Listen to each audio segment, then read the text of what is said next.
Del Evangelio según San Marcos. En aquel tiempo, cuando salía Jesús al camino, se le acercó uno corriendo, se arrodilló y le preguntó: Maestro bueno, ¿qué haré para heredar la vida eterna? Jesús le contestó: ¿Por qué me llamas bueno? No hay nadie bueno más que Dios.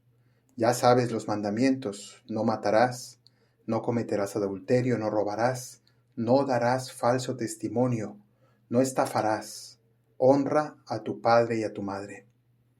Él replicó: Maestro, todo eso lo he cumplido desde pequeño. Jesús se le queda mirando con cariño y le dijo: Una cosa te falta. Anda, vende todo lo que tienes, dale el dinero a los pobres y así tendrás un tesoro en el cielo. Y luego sígueme. A estas palabras él frunció el ceño y se marchó pesaroso porque era muy rico. Jesús, mirando alrededor, dijo a sus discípulos: Qué difícil les va a ser a los ricos entrar en el reino de Dios.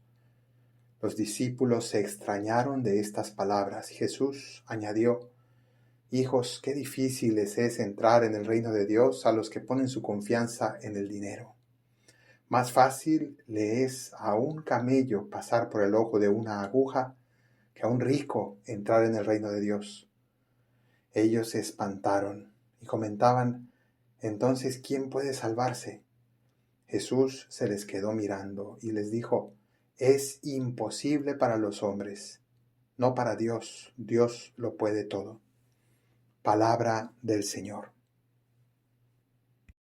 Hoy retomamos el ciclo de lecturas del tiempo ordinario. Hemos terminado el tiempo de Pascua. Volvemos al Evangelio según San Marcos. Y este pasaje emblemático, famoso, conocido, en algunos casos se le llama el joven rico, porque San Mateo nos cuenta que era un joven el que abordó a Jesús. Y aquí nos narra este muchacho que tenía un gran corazón, que tenía un deseo de servir a Dios, un deseo especial, y no se conformaba con los mínimos. Y aquí Jesús pone dos niveles de vida cristiana. Uno, el de los preceptos, los mandamientos, lo obligatorio, lo que todo ser humano debe cumplir y todo cristiano está obligado a cumplir para poder entrar en la vida eterna. Y luego un segundo nivel que ya no es el de los mandamientos o preceptos, sino el nivel de los consejos. Un consejo se te da por si quieres ir más adelante, por si quieres vivir más feliz, por si quieres que esta vida pues sea más plena. Entonces se te da un consejo y Dios nos da unos consejos, los consejos evangélicos. La Iglesia los ha ordenado y clasificado tradicionalmente en tres: la pobreza, la castidad y la obediencia, que abrazamos los religiosos. Pero en realidad todo cristiano está invitado a vivir esos consejos evangélicos, pero son eso, consejos.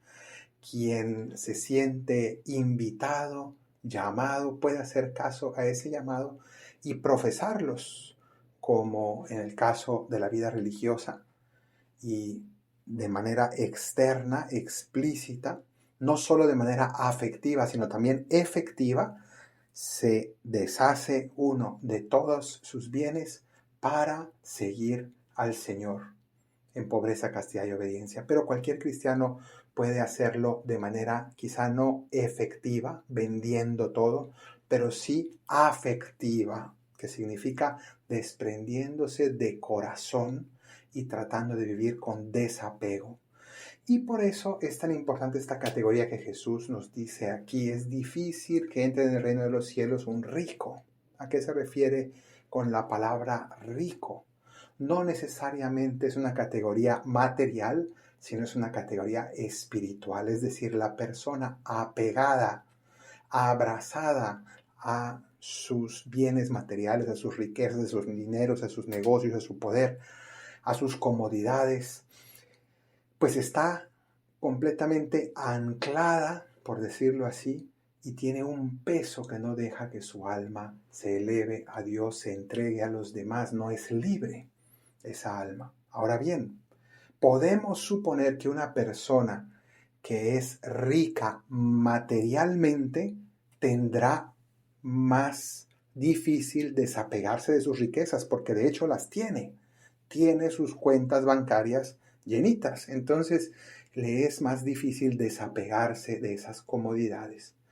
Y podemos suponer que en muchos casos quien no tiene esas riquezas podrá desapegarse más fácilmente de ellas porque no las tiene.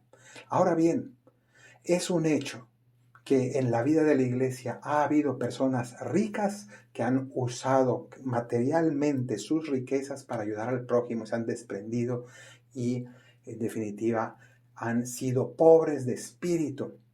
Mientras que también la historia y la vida nos muestra que hay personas materialmente pobres, sin embargo, que viven apegadas a la avaricia, a lo poquito que tienen, pues le tienen un apego, pues digamos, desproporcionado y están constantemente pues pensando en lo material, envidiando al prójimo, llenos de avaricia, de rencores por temas materiales, etc. Entonces, allí no podemos hablar de pobreza de espíritu y por tanto ahí entraría en la categoría de un rico en el sentido espiritual.